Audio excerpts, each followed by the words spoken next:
How do I find a new job? How can I make a career change? And the biggest question of all, can I really find a career that I love? Hey, my name is Jen Smith, and I believe career success doesn't have to be at the expense of living a radiantly happy and healthy lifestyle. As a former HR leader and recruiter turned career coach, I get what companies are looking for when hiring top talent. What that means for you is an unmatched combination of insider knowledge and the best kept secrets about making heart-based career changes and navigating the ups and downs of job searching in today's world of work. Whether you're a recent graduate navigating the job market for the first time or a seasoned professional ready for a career change, this show is for you. So grab your coffee or your kombucha, pull up a seat, and get ready to be challenged and inspired to move beyond your self-doubt and take the right next steps towards landing a career you love. Because you deserve a long, radiantly happy and healthy career. This is the Flourish Careers Podcast. Hello, and welcome back to the Flourish Careers Podcast. I'm Jen Smith, your host, and for today's episode, we are talking about how to resign from your job with grace and gratitude. Recently, I've had conversations with a handful of career changers who were held back from moving on because they had these very heavy feelings of guilt for leaving the team behind, or they just had no idea how to go about resigning in a way that was going to make them feel comfortable about the transition. So with that, I wanted to pop on here and talk through a few points about feeling guilty about leaving a job, and then share some insights as to how to resign from your job with a solid plan and without burning bridges. Let's face it, breakups are hard, especially for high achievers who do excellent work and agonize over the response from their boss and from their team if they decide to leave. But the reality is that moving into a new role or a new industry or company is an excellent way to grow your career with fresh experiences. And I completely know that this is all easier said than done, so let's get into it. First is the guilt. So guilt is certainly a natural feeling when leaving a job, especially if you're leaving a company that has genuinely been great to you. I remember feeling this early in my career. I had worked for an organization for 7 or 8 years, and I grew my career. I moved into different roles, different functions. They were so good to me, and I felt so guilty for leaving. It was really, really hard. But at the same time, I knew that it was time for me to do something different. So usually when I talk with folks, the guilt comes from leaving the team. So you're worried about how the team is going to move forward without you and how work is going to get done, which is completely understandable because it could, in fact, be painful for them in the short term. That depends on your organization's succession planning and their recruiting strategies and how they have people set up for future roles. But if you build a solid transition plan, you're not going to leave them high and dry. So a few reasons to not feel guilty. The first is if the tables were turned, your company probably wouldn't feel guilty. And as a former HR professional, I've worked through many situations where we had to downsize or even close entire locations, which led to layoffs. And when it comes down to it, it's a business decision to lay people off. Of course, it's not easy. Trust me, these experiences were the most difficult things I've had to do in my career. But at the end of the day, business is business. So keep that in mind. Keep the fact that if the tables were turned, your company is not going to feel guilty. Also, think about this. With your departure, you might be opening the door for someone on your team to get promoted into your role, or somebody from another team making a transition into a new function. So you could think of it as opening doors for others. Another thought is for you to picture yourself staying in the role. So how are you going to feel if you're in the same role 6 months from now, or even a year from now? especially if you start passing up cool opportunities because you're too worried about your team or leaving your team. To me, in that situation, you're more likely to become resentful, which can turn into poor performance. It can bring on negative emotions, and that could cause a chain reaction with your team, your clients, your coworkers, and so on. So, as I previously mentioned, growth and development are part of your career. It's an expectation that you continue to develop. And sometimes that means leaving for a new opportunity. Learning something new will keep your career fresh. And that's honestly what makes careers dynamic and fun. So, the bottom line is that no one wins if you remain at your company out of guilt. So let's continue on. And I want to talk through a couple different steps to help you finish well and finish on a good note. So first is to determine your timeline. Providing adequate notice is respectful and it allows time for proper communication and transition of your work. Now, a typical timeline is providing a 2-week notice.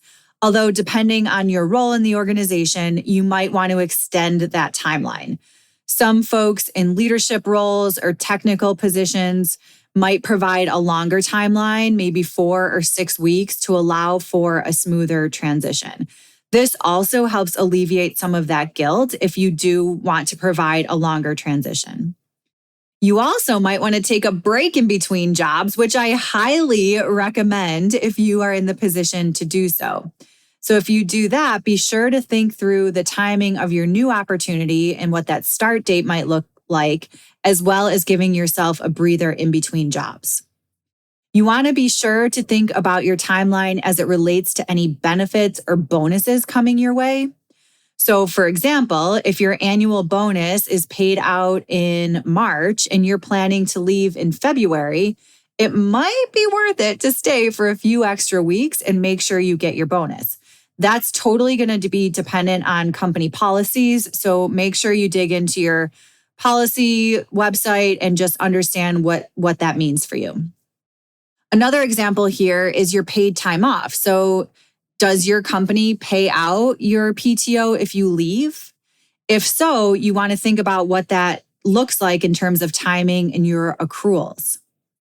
Also, think about what you might have to pay back. So perhaps you've relocated for a job. Some organizations have a policy that if you leave within your first year, you have to repay a relocation agreement, whatever that is. And sometimes that can be a hefty dollar amount. So make sure you pay attention to that and calculate that into your timeline. Another thing here is to check into tuition reimbursement. So if you've taken classes or gotten any kind of reimbursement, you want to double check in your policies around the timing to see if you would end up owing anything to your organization. So you want to get really clear on compensation, equity, vesting schedules, and make sure you're not leaving anything on the table. The bottom line here is that the more time you can provide your organization to plan for your departure, the better it's going to be. The second insight here is to craft a communications plan, your own communications plan. So who needs to know about your resignation? Who do you want to be sure you talk to before the word gets out? And I suggest making a list of all the people. And this can be internal people. This could be contractors you work with. This could be external folks that you partner with. Make a list. Now, ideally, your boss should be the first person you tell. This is just courtesy and will help avoid office gossip and allow your manager to prepare for the necessary follow-up communications. So to do this, I know this is one of the most nerve-wracking things you do in your career, but you're going to want to set up a one-on-one meeting to share the news with your manager. This can be done in person if you're in the office or over a video call or even a phone call. As much as you might want to email or text your boss the news, it's really best to discuss it in person or video or phone versus sharing it in writing. And I always recommend the conversation doesn't have to be anything grandiose. It can just be a short and succinct, something like, thank you for meeting with me today. I wanted to let you know that I've made the decision to leave. My last day is going to be whatever your last day is. It might be tempting in this conversation to air all your gripes about the company, but now is definitely not the time to do that. So you want to be polite and you want to be gracious. This will leave a lasting impression and provide the opportunity for potentially a reference down the line. And remember, everybody knows somebody, and careers in the world of work is very intimate in the grand scheme of things. So you definitely don't want to burn bridges. If you think your manager is going to be surprised, make sure that you give them time to process the news. So you don't have to give any more additional details as to why you're leaving or where you're going. But depending on your relationship with your manager, you might want to, which is completely fine, but you don't need to. This conversation is also a good time to share some top-level ideas for a smooth transition. This is going to help your manager know that you've thought through this process and you're not going to leave them high and dry. One thing I want to mention too around being surprised, it's never good to surprise a manager with a resignation. So if there's any way that you can start, like once you've made up your mind, if you can start to hint around it in your one-on-one conversations, just so they know that you're not happy about certain things, or you're looking for something different, or you're just bored. If you can start to have that conversation and make your resignation conversation not a surprise, I definitely recommend that. I also realize that that's not the case in a lot of situations. There's a lot of bad bosses out there, let's be frank. And so sometimes that's not the case. But if you have the opportunity to not make it a surprise, I always recommend that. And then after the resignation conversation, you're going to want to follow up with an email recap. Again, short and sweet, doesn't have to say anything major other than your last day.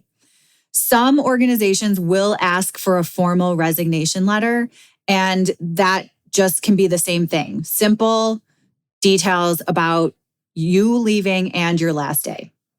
You also want to be prepared for follow-up questions about your reasons for leaving and where you're going. And in this situation, it's really just typical to provide a brief and honest answer.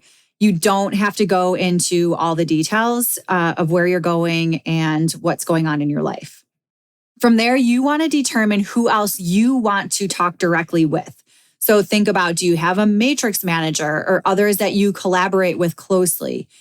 Do you have direct reports that you want to talk to face to face?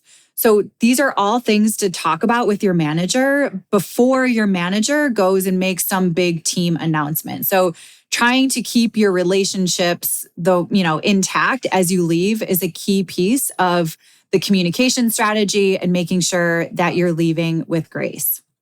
So after you've determined your timeline and crafted a communication strategy, it's time to think through a detailed transition plan. So transitioning your work to other team members is going to be one of the most challenging parts of your departure.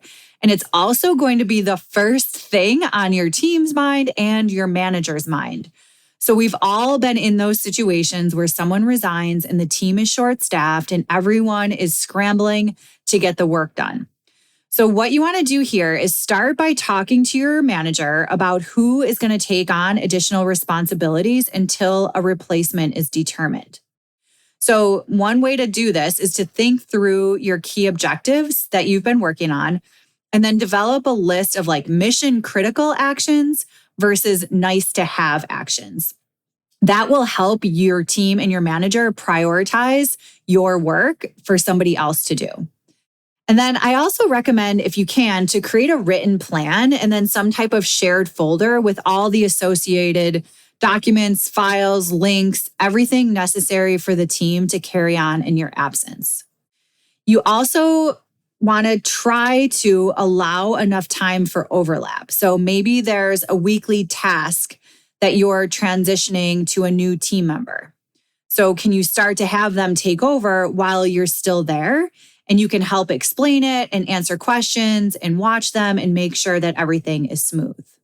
You might have an exit interview in your last few days. And typically this is a meeting with HR where you can share feedback, or some organizations have exit documents where you leave survey responses. And what I always recommend in these conversations is to be thorough and honest, although don't throw people under the bus. As much as you might want to do this, not doing it is going to help you finish well and exit with grace and gratitude. Obviously, if there's some type of harassment or discrimination or something crazy going on, then definitely make sure that that comes up. And honestly, that should come up way before an exit interview. But try to make this as honest and thorough. I always recommend thinking about balanced feedback. So maybe things that you really enjoyed about the organization, and then maybe also a couple things that, you feel like they need to work on. So now that you've determined your timeline, you've crafted a communication strategy, you've built a transition plan, and now it's time to make sure you stay connected and leave on a positive note. So leaving your esteemed colleagues behind is often one of the most challenging things of resigning and transitioning in your career. Keep in mind, just because you don't work together each day doesn't mean you can't continue your working relationship, especially with our online world. It is so much easier to stay connected with people and stay in touch. So some things to think about is, think about recognizing your manager for their support as long as they were a supportive manager. It's also considerate to highlight something specific that you learned while you were working together. Your colleagues and clients are valuable to your network now and in the future. So make sure that you connect with them on LinkedIn if you're not already connected on LinkedIn. You could share your contact information so that they can get in touch with you and they know where to find you. You might consider writing some thank you cards or emails to showcase your gratitude and leave a lasting impression. If you do that, I recommend trying to personalize them. So I've seen a lot of situations where people send these blanket emails to hundreds of people, letting them know that they resigned and, when their last day is. But you might want to think about that and send some personalized notes, especially for folks that you want to stay in touch with, and, highlight something about them and their, collaboration or their teamwork that you really enjoyed working with them and why. That's just going to help build your network and leave a lasting impression. And then you never know, then you stay in touch with that person. Maybe they leave and go into a new industry. Eventually you want to go into that industry and you have this solid connection already built to start from. And you guys I say over and over that relationships are the most important thing in your career. When you are making a transition, that is one of the best times to let somebody know how they've impacted you and your career. So sending those personalized thank you emails or even handwritten cards or whatever you want to do is going to be highly valuable throughout your career. So in summary, the strategy to resign with grace and gratitude includes 4 main steps. First, determining your timeline. Second, crafting a communication strategy. Third, building a thorough transition plan. And then finally, staying connected. So letting the folks know that you want to stay connected, highlighting what has been helpful from them throughout your career, and make it a point to stay connected. I know that resigning is hard, and at the same time, it's worth it. You deserve a long, radiantly happy, and healthy career. So now that we've talked about the key areas to think about when resigning, next week, I'm going to be back with top tips for making a memorable first impression when you start a new job. In the meantime, if you're enjoying this show, I'd be so grateful if you take a moment to share it with someone who might find it helpful. As always, for detailed show notes, please visit flourish.careers/blog. Talk to you next time.